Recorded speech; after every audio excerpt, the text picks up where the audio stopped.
I'm Xiomara, and I hope you all are ready to engage with the same authenticity and vulnerability and guts and sheer strength that our opening speakers just demonstrated. So thank you again to the three of you. I thought I'd start with an introduction, and I figured I might as well model some of those things as well. So here's the thing, guys. To know me, you have to understand a little bit about where I came from. Because I really believe that each of us are a combination of our identities and our experiences, and they shape us and they bring us to this moment. So I'm going to tell you a little bit about where I came from, if you will indulge me.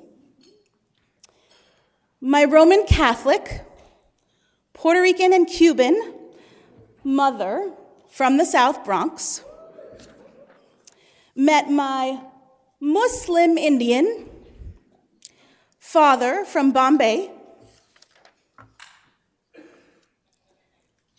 at Brandeis University. I suspect by the giggles that some might be familiar. Brandeis is a Jewish college in Boston. They were both part of the diversity efforts of the school. My parents both really believed that education would be their path from poverty to being able to define their own life prospects. And so they focused there. They were the first in their families to get their undergrad degrees, and they both went on to get their PhDs. And they broke the intergenerational cycle of poverty. And they both became experts at navigating difference, from food to language and culture. And here we are now 48 years later. Those are my folks, and they're still happily married. And now they're parents and grandparents too. So that's a little bit about where I came from. Let me tell you a little bit more about me. Because to know me and to accept me means to embrace intersectionality. Because I am an and. I am Boricua and Cubana and Indian. I am a daughter and a sister. I'm a woman, and I'm a survivor. I am queer. I am married. That's my wife. We met 17 years ago. And I'm a mom. Those are my babies. I'm a scholar. I'm an activist. I'm an educator. I'm a talent expert, and I'm an author. And most recently, I'm so proud to be the CEO of Promise 54. I want to take this moment to introduce our incredible founding team. Let me have you all stand if you're not already. I think you already are vacating seats, thank you. If you don't mind waving, that would be great. This is our incredible founding team.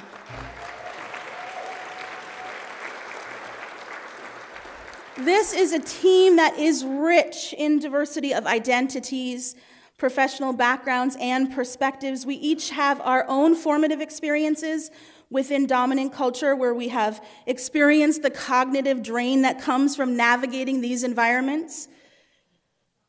For many of us, while moving from the margins to work hard to try to gain access to voice and influence within our organizations while trying to get great work done in service of equity and excellence for kids. And what bonds us together, those are our people, by the way, what bonds us together is passion around this common idea that as a field, we'll only be able to do our best work for kids when we can build and sustain organizational environments where adults within them can truly thrive, where they can regain that energy from cognitive drain and they can bring their own best whole selves, intersectional selves to the work. And so we came together to act boldly about how to support the field, to think boldly and act boldly on supporting the field, to move forward to build healthier environments for talent overall, diverse environments where the perspectives and experiences of the students and the communities that we serve are integrated into our approaches, top to bottom, more inclusive environments where the adults can experience deep connection and trust, real, authentic relationships, and organizations within which the structures and the systems are experienced and are, in fact, equitable and fair. And at the same time, we know this commitment and this passion that we share as a team is not just our own. We know that there are so many organizational leaders that share this passion, that agree about how critical this work is, and that are already working tirelessly toward that end or want to be.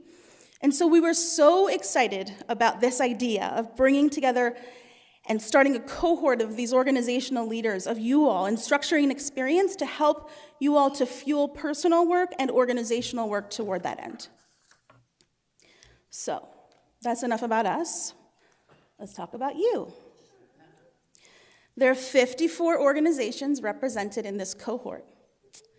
I want to spend this time now giving you all an opportunity to start to get to know each other and to start to make sense of the diversity, equity, and inclusion data that you have in your hand, in your organizational share back reports. So let's start by getting to know each other and who's in the room. I'm going to ask you to stand if you. You ready? All right. So stand if you are here hailing, representing from a district. From a district. Thank you and welcome. Can we get our foundation folks to stand? Our foundation folks, thank you. Welcome. Our folks who are here from charters and individual schools, thank you. And our folks here from nonprofit organizations, thank you. Let's talk about organizational size. We have a huge range. If you're here from an organization that has 1 to 20 people, stand. Thank you. How about 21 to 100? 21 to 100 people. Very good, thank you. 100 plus. Very good, thank you and welcome. So our cohort, I'm going to tell you a little bit about our cohort and our data and what we found across this group and also how it compares to our national benchmarks. Our cohort is a little more evenly geographically spread than our national benchmarks, but otherwise, demographically, we mirror quite closely the national data. And so I'll show you a little bit about the cohort and also how it compares to the national data, but you'll see in most places, those are really closely tied. So, quick refresher. The way that we structured our data collection with you all was through 2 surveys. The first one we call an organizational profile survey. So one person from each of your organizations and lots of others across the country filled out this survey to tell us a little bit more about demographics, policies, procedures, what are the numbers within your organization, what exists and doesn't exist. And then there's a second survey that we call the Staff Experience Survey, and this, in our design of the study, is really where we think the magic happens. Because the Staff Experience Survey is where we ask each individual staff member within your organization to share about their experiences, how the policies and practices that have been designed with an intent in mind are actually being experienced. So we call this the truth check. We are now looking at, in our cohort, the folks represented in this room, there are 52 organizations that have data in what I'm about to show, over 3,200 individual staff responses. And in the national data that I'm about to show, we have almost 10,000 individual responses across almost 300 organizations. For those of you who've been following along since our original release of the study, that's about double the data from original release. Yeah. Okay, so just some basic foundation setting. Let me make sure we're all operating for the sake of what we're about to look at from some common definitions. And then we'll have a chance in the course of the next two days to talk more about what are your definitions and how do they mirror or differ from these. In our study, we thought about diversity as variation in its simplest form, bringing people who have different identities that are salient to them together, variation. I'm going to go to inclusion. We think about inclusion as the diversity in action. So are we living and building and sustaining organizations where people are experiencing that authenticity, the connection, the trust to enable those relationships, inclusion. And then equity, we think about as the systems and the structures, and are they created and sustained in a way that allows us to decouple identity from predictable outcomes, especially race. So equity we think about as justness or fairness, defined as decoupling identity from predictable outcomes. All right, so let's take a minute to look at some of our highlighted findings, some highlights. A highlight about diversity. We looked at so what you're looking at here on the left-hand side is you guys. The DEI Accelerator, that's your cohort, that's your data. On the right-hand side, you're looking at the national data, okay? Cohort on the left, national on the right. And what we saw in both was this trend that if you look at the demographics of our student base versus the demographics of our adults serving those students, there are massive gaps in representation. And further, those gaps get bigger as we go more senior within organizations. And as we think about going more senior, we also think about more access to resources and power and influence and voice, and the gaps are getting bigger. If we zoom in just a little bit on the left on our, one more thought. In particular, there's a significant underrepresentation among Latinx populations from an adult standpoint. If you look at that gap, it's particularly big there. Let's zoom over to the left to our particular cohort, and the trends very much mirror, although those gaps are a little bit more stark. And the Latinx gap in particular, I want to call out there's not one in that CEO column. So we're not yet mirroring the diversity of the student base that we're serving. Let's talk about inclusion and some headlines in terms of what we learned about inclusion. So we asked a bunch of questions of different staff members, of those many, many staff members, to try to get a sense for their experience in relation to inclusion. And some of those questions were the kind of basic questions. Our culture respects individuals and values differences. Our cohort was at 82%, very aligned with the national at 81%. And we don't want to see that 20% who don't feel good about this, but in general, 80% plus, pretty decent, right? So then there are some other questions that we asked that drill down just a little bit deeper on inclusion. Questions like, do you think we have an explicit commitment to inclusion? Do we have free and open expression of ideas? And the numbers start to drop in our cohort and also nationally. And then when we drill down much, much further below the surface to the real kind of root under the iceberg kinds of conversations and actions that we can and should be taking in order to build deeply inclusive environments for our adults, we see the scores drop dramatically more. Things like, are we having conversations about race and ethnicity at work? Do we recognize and eliminate exclusion? Do we have frequent conversation about power and privilege? So as we go deeper under the surface of inclusion, the scores drop. And as you can see, our cohort very closely mirrors the national trends on that. Let's talk about equity. Pulled a couple of highlights for you on equity. We asked about the extent to which staff believe that compensation systems are implemented fairly, the extent to which they see a diverse group of employees advancing, and that they believe career advancement is if it's equally accessible or not. So some basic questions about, do you think things are fair? Do people have equal access? And only about half of the people in our organizations and only about half of the people nationally in the education sector, according to our data, actually believe these things to be true. That means 1 out of every 2 people could be walking through our organizations believing I have the less good chance of being promoted. I am not compensated fairly within this organization. We're talking about basic Maslow's hierarchy of needs type of stuff when we get to compensation, right? We're talking about thinking about career path and future, and we're talking about 1 out of 2 people in our education sector, and unfortunately mirrored in our cohort, not believing that that's true. So I'm going to invite you now to turn to your tables and start to get to know each other just a little bit.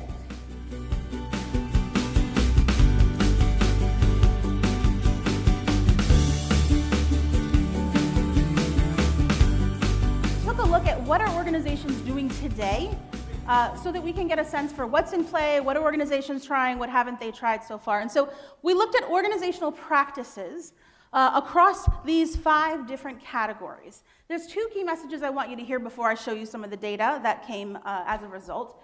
The first is that there were some 50 organizational practices that we asked about, and none of them had more than right around 50% of organizations who were trying them. So there's a lot of low-hanging fruit.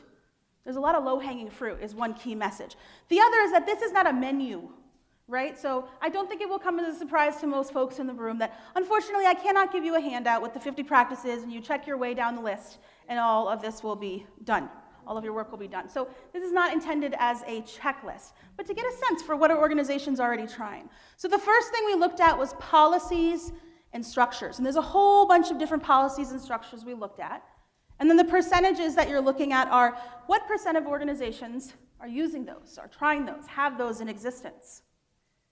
And one of the really important trends that we saw that we found to be resonating a lot for us and really powerful for us is that while 54% of organizations in our national sample have some sort of DEI in their mission statement or within their vision statement, like there's a reference to it, when we asked, does your organization have a definition for the basic terms within that, diversity, inclusion, and equity, the scores dropped to under 20%, 19, 15, 11. So even organizations, only half, by the way, who have an explicit mention within their mission or their vision aren't defining the terms. And so they have people walking through, we all have people walking through our organizations with very different beliefs about what do these concepts even mean? Why are they important? What is the rationale for engaging in this work or not? And how does it connect to the kids? How does it connect to the mission? How does it connect for our reason for being? We looked at some of the basic HR systems, processes, practices. And here's a list of a bunch of different ones that we looked at. And again, in our national data, what percentage of organizations have those things in existence? And one of the important trends that we found, pretty fascinating, is that the highest scores among these, and these are actually a couple of the anomalies that are over 50%, are systems and processes that enhance equity across the board for absolutely everyone. But when we drill down into systems and processes that have an explicit focus on race or ethnicity or on specific identity groups in trying to make sure that their experiences are equitable, the scores drop dramatically. We looked at recruiting and selection and a bunch of different practices there. You all have these in your individual share back reports. We looked at recruiting and selection. We saw that a lot of organizations are paying attention or have some sort of policies or practices in existence that have to do with recruitment, a lot of times with the emphasis on building a more diverse pool of candidates, bringing in more diversity to the organization. And some have a focus also on onboarding. How are we preparing individuals to succeed within our organization? Recruiting and onboarding. But the big difference is when we look at selection and hiring practices, they drop dramatically. For me, the sense I make of this is I liken it to like a window versus a mirror. The window is like, where do I go find those folks of color and get them into my pool? And then once they're here, how do I prepare them to succeed in my organization? The mirror is, how do I prepare myself to spot and interrupt my own implicit bias in this process? And then at a collective level, how do I engage my organization to be ready to receive these folks? So that's the takeaway I take from that. We looked at goals and accountability measures. Fewer than half of the organizations have accountability structures like DEI goals. If you look, again, remember that demographics and the gap and how it gets much, much bigger, the gap between students and the diversity of our student base versus the adults who are serving them. If we look at some of the metrics, what are we tracking? Where's the accountability structure? At the top end of the hierarchy or the power or privilege, access to resources, voice, influence, etc. The scores are among the lowest. DEI metrics for the board, 18%, or DEI metrics for the executive level, 15%. So where are the signals of accountability? And how are we setting that tone all the way up and down our organizations, right? What message are we sending about who is responsible for driving this work? We also looked at DEI data tracking specifically. What data are organizations collecting about their staff? What we found here, and one of the things that we made sense of here, is about inputs versus outputs. It's kind of how I think about it. So there's a lot more tracking happening on who are we bringing into our organization than things like, are there gaps in people's experience of moving through our organization? Are there gaps in attrition, where we're losing more from one identity group or another identity group? Those are the through. But we have tracking on the front end. And then socioeconomic background, we're just not tracking this. And to me, that's incredibly important, because we cannot use race as a proxy for all aspects of our students' experience. And I think we do that as a field often, frequently. We assume that race can be used as a proxy for socioeconomic status or other identities or experiences. It's a major flaw. We're just not collecting this data. Okay, so there's a little bit more meat for you to think about. And you have your individual results, right? You see the national ones. Take a few more minutes at your table, continue the discussion, talk about what resonates for you of this data and some of the highlights and sense making that I shared. What resonates, what surprises, what stuck out for you? So go back into your teams for another 7 minutes or so into your groups.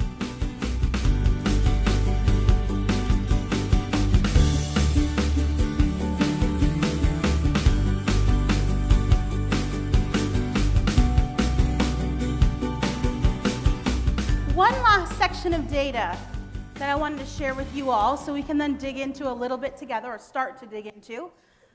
This is my favorite part. So we wanted to look at what sort of trends could we discover if, instead of looking at highlights about diversity, highlights about inclusion, highlights about equity, demographics, policies, one thing at a time, one category at a time, what if we looked at diversity, inclusion, and equity side by side, together? What's the interaction between those, and what can we tell from the data? And so we did this analysis, and what you're looking at is, on the vertical, this is a measure of diversity. So you're looking at diversity on the vertical, low to high. What you're looking at along the bottom is inclusion, low from the left to high. And then the yellow diamonds to the circles to the triangles is equity. So you're actually looking at diversity, vertical, inclusion, horizontal, and equity in the shapes all at once. And as I see some people already motioning in the air, what became very apparent to us from looking at this pretty quickly was this kind of upward trend. Do y'all see that upward diagonal trend there?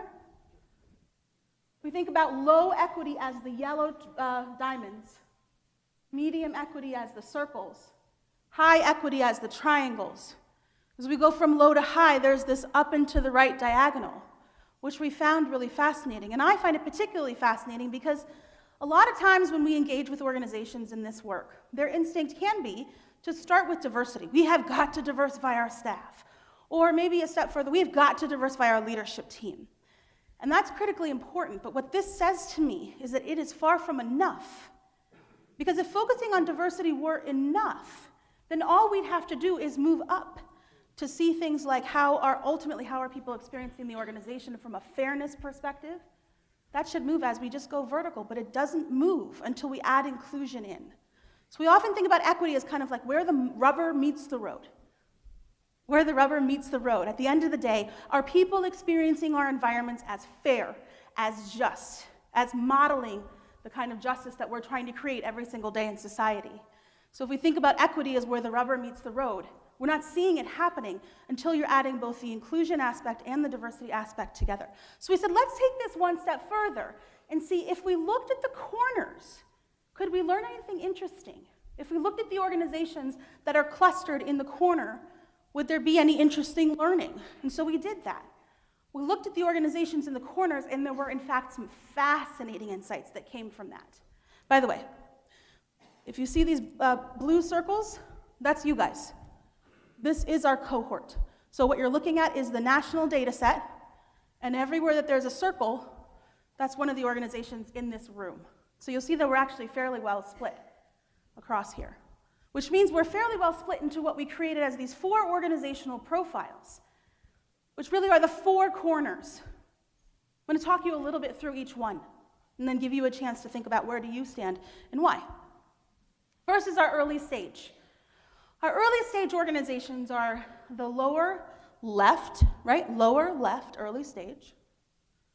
So in these organizations, we're seeing lower scores on diversity, lower scores on inclusion. Lower scores on diversity is why we know they're on the lower side of the bar of the chart.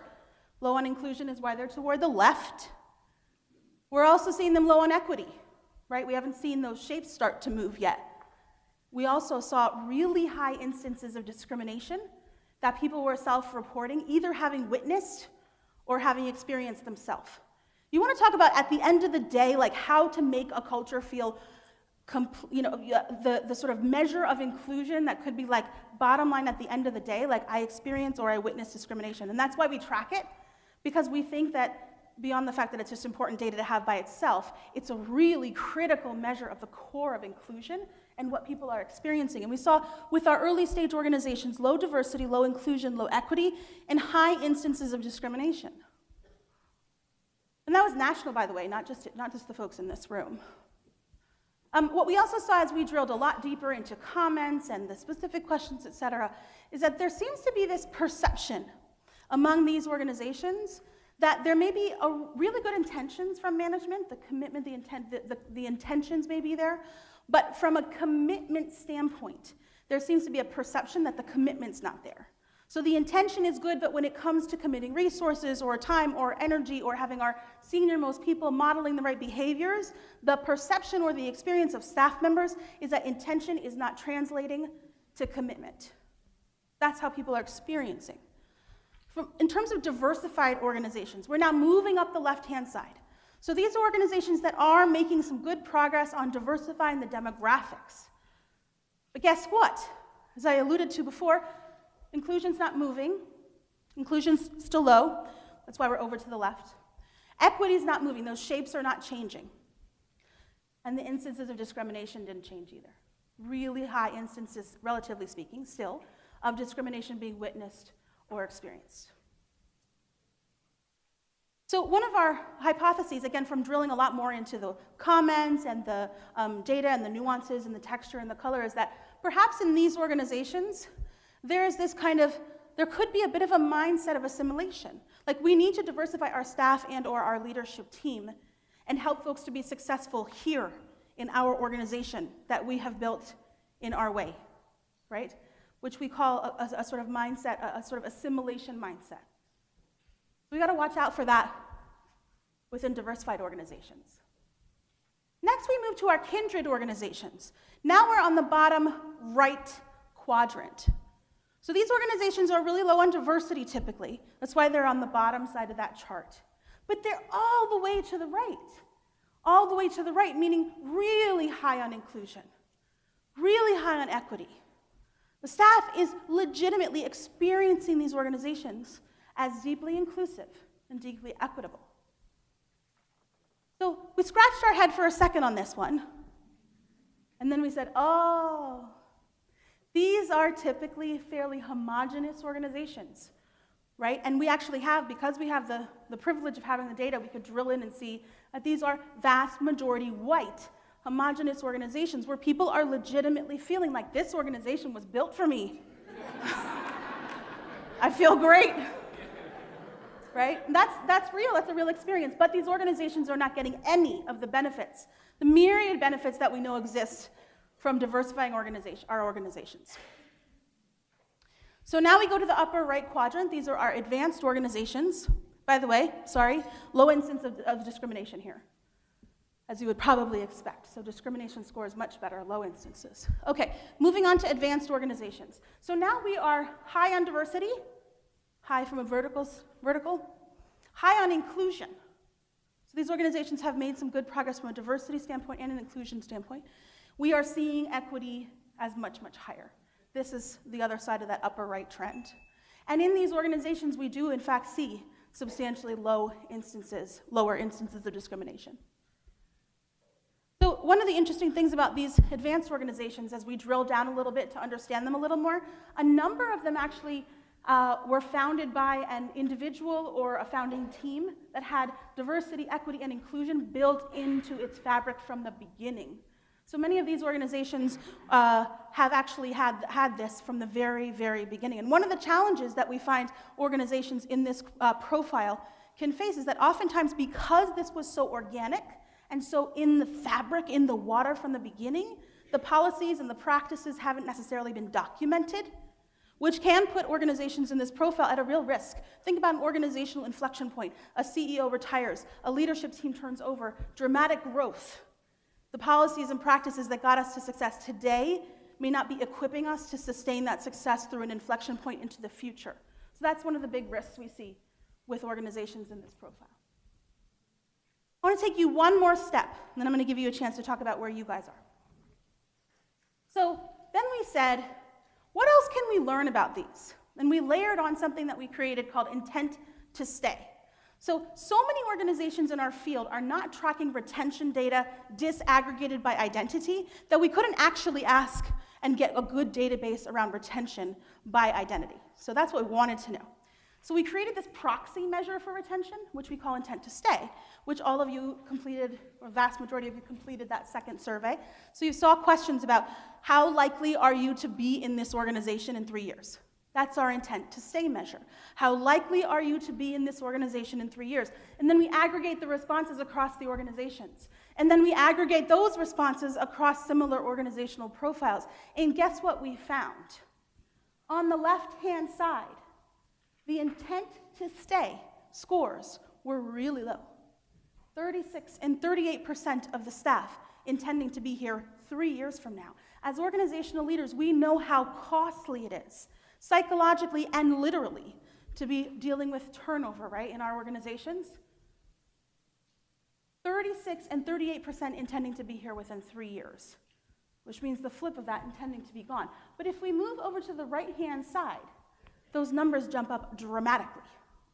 They jumped up dramatically as we take on diversity and inclusion. We see those equity numbers start to move as we move up into the advanced, and our intent to stay also goes up dramatically. Our kindred organizations, by the way, as you might now have predicted, also have very high intent to stay. That is real. But our advanced organizations are over here at 61% intending to stay and be here 3 years from now. So talk about an organizational impact from a saving and freeing of resources perspective as a dramatic jump in the number of people we'll need to replace, retrain. Okay, I want to give you a chance to think about where you stood in relation to this. If anyone hasn't seen it yet, in your organizational shareback reports, there is in fact a page that shows you exactly where you are. So this time we're going to do it just a little bit differently.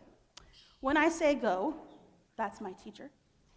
When I say go, I'm going to ask you to go to one of the 4 corners, and you're going to meet up with others who found their survey results, placing them in a similar organizational profile position. And then I'm going to ask you to continue to model that same vulnerability and authenticity and share with folks a little bit about what are the indicators from the data or from your own experience as to why you think you are in this profile. Why do you think you are standing here? What are the indicators? Okay, so here's how we're going to do this. 4 corners-ish. So back by the entrance is going to be our early stage group. Back by the entrance and the snacks. Our kindred group is going to be right over there toward that side. Early stage, kindred. Then we're coming up toward the front of the room, and we're going to go diversified and advanced. Diversified on that side, advanced over here. Okay, early stage, kindred, diversified, advanced, go.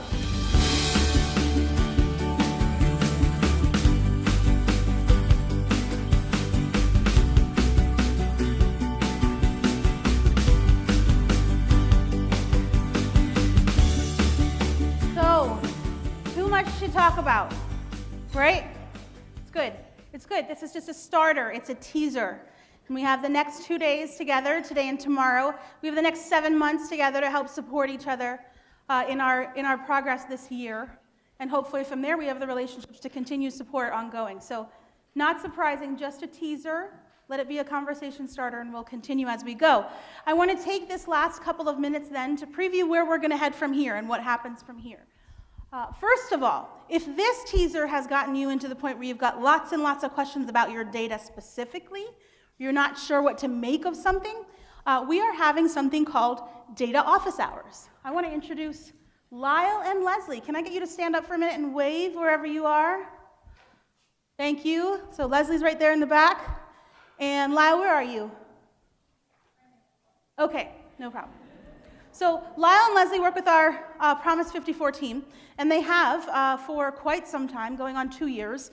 They have helped and support behind the scenes all the way through the Unrealized Impact Study, the analysis of the data, the publishing of the report, the collection of lots of additional data, and the preparation of some of that data for today. Lyle and Leslie are here in their data guru capacity with us for the next 2 days, and you should feel free to grab them, ask them questions, pull up your report. They are incredibly knowledgeable and are more than happy to help support. We also have some specific dedicated office hours. They're going to be available today during lunch and for 2 hours on Wednesday from guided action planning all the way through lunch. And they're going to be in the Gillum Park room. So that's in your program. Seek out Lyle and Leslie or any member of our Promise 54 team. Let me invite you to pull out your programs. I see people already are, which is perfect. Hopefully you've all received one. If not, see a member of our Promise 54 team. What we're doing now is we'll have a short break, and then we're going to move into 3 rounds of breakouts. You all have seen these breakout topics in the pre-conference communications. And many of you, thank you very much, told us what you're interested in so we could allocate space effectively. So you now have your assignments into your breakout rooms, the vast majority of you. So we're going to go into sessions. There are about 5 concurrent sessions happening in each of 3 rounds of breakouts with a short break between each. So we'll be around in the hallway to help direct you if you need it. I think most people know where they're going, and if you'd like the details on the breakout sessions, flip past the first couple of pages that have the overview. You get all the detail about the speakers and what they're going to present on and what room you're going to. Then we'll come back together this afternoon from 4:45 to 5:30 for Travian Shorters. He's our closing keynote for today, and it promises to be just as incredible as our opening keynote. He's going to talk about how to shift from a deficit mindset to an asset-based mindset.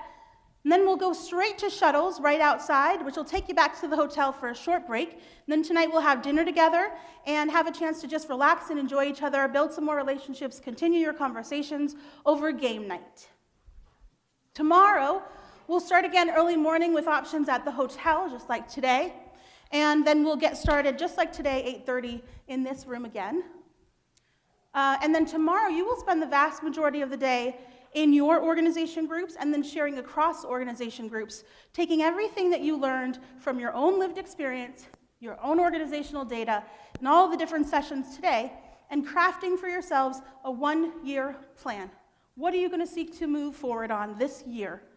Then you'll get some feedback from some peers, have a chance to refine it, and at 2:20, you will hit send on an email to share that plan with us. And then we will use that in order to help match you with a coach, in order to serve as the foundation of your coaching relationship so you can jump off from there, and to structure your webinar sessions over the course of the next 7 months to make sure we're pulling topics that are really deeply relevant to the plans you all are moving forward on. So that is a quick overview of the next 2 days.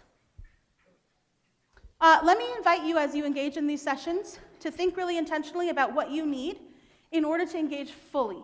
As you saw this morning, and I hope have already started to very much demonstrate yourselves, we're asking for some vulnerability here.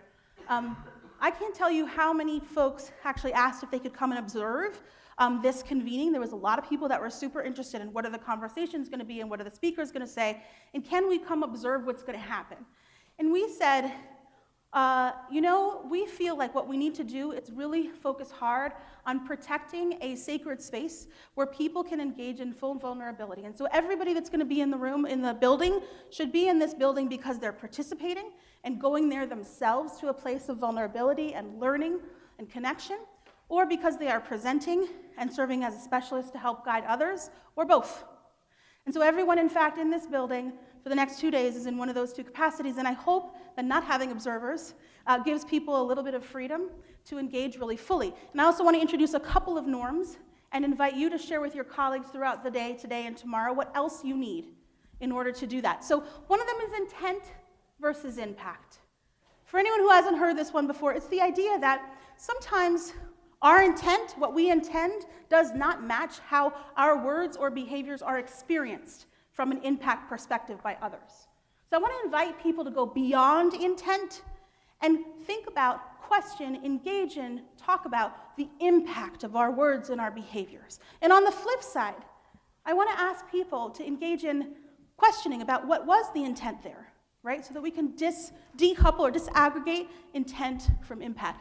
Confidentiality kind of goes without saying, but as we're going vulnerable, I'm going to ask for people, we want you to bring the aha moments and the lessons that you're having personally back to your organization to drive progress. We want you to feel free to tweet, I did it again, tweet, when you have your own personal aha moments or things that you want to share. But we do want to ask you to protect really sacred the individual experiences that others are sharing so that we can make sure people feel comfortable doing that. Non-closure. We're going to have to be okay with non-closure because it will come as no surprise to anyone in this room that we're not going to get to a perfect place of closure tomorrow afternoon at 2:20 p.m. But this is a journey. We are all engaged in it.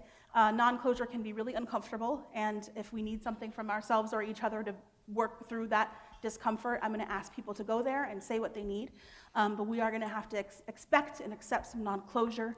And I'm going to ask people, in relation to that and in general, to lean into discomfort. Like our speaker said so well this morning, when we feel that discomfort, let's pause and ask ourselves or process with someone else, what's making me feel this sense of discomfort right now? Because sometimes that's when the most powerful learning happens. I do want to take a minute to welcome and express incredibly deep gratitude to a huge array of presenters and specialists who are here with us today, and many of whom have opted to stay with us tomorrow to be circulating through the building to serve as support for y'all. So can I ask all of the presenters and specialists who are in the room now to stand up so we can take a minute to acknowledge you?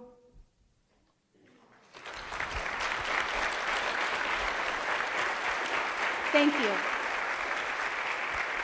Thank you for being here. Thank you for sharing what you have lived and worked and your own experiences with us. We appreciate it.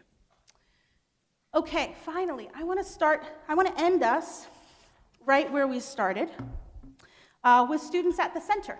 I want to invite you to go to the back of your program and take a minute just to appreciate this original piece of art. We went to New Urban Arts, which is a nonprofit organization in Providence, Rhode Island. And they bring student artists together with professional artist mentors to help them to move forward with their craft and their own identities as artists. And we said, here's what we're building in Promise 54, here's what we're creating in this cohort experience, and here's this convening we're doing. If any of your students are inspired, we're curious, like, how would you make sense of what we're doing? What would you tell us from your perspective through art? So if that is inspiring to anyone, tell us. And Eileen Felice responded with this.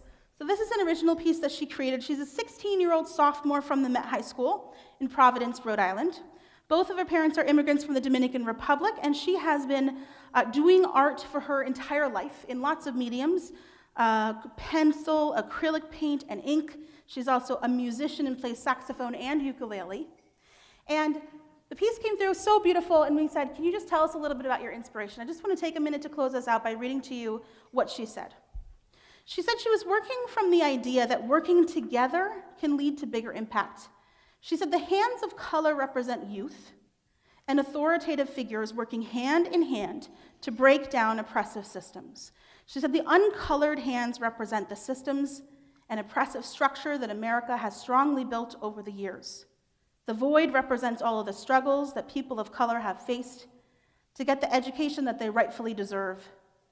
She said the void is red to stand in solidarity for the ones who didn't live to see this day. And the yellow flowers represent the years of progress that we've made as a community and will continue to make as the years go by. So with that as our inspiration, I want to invite you to take a short break and then move to your first breakout sessions. Thank you.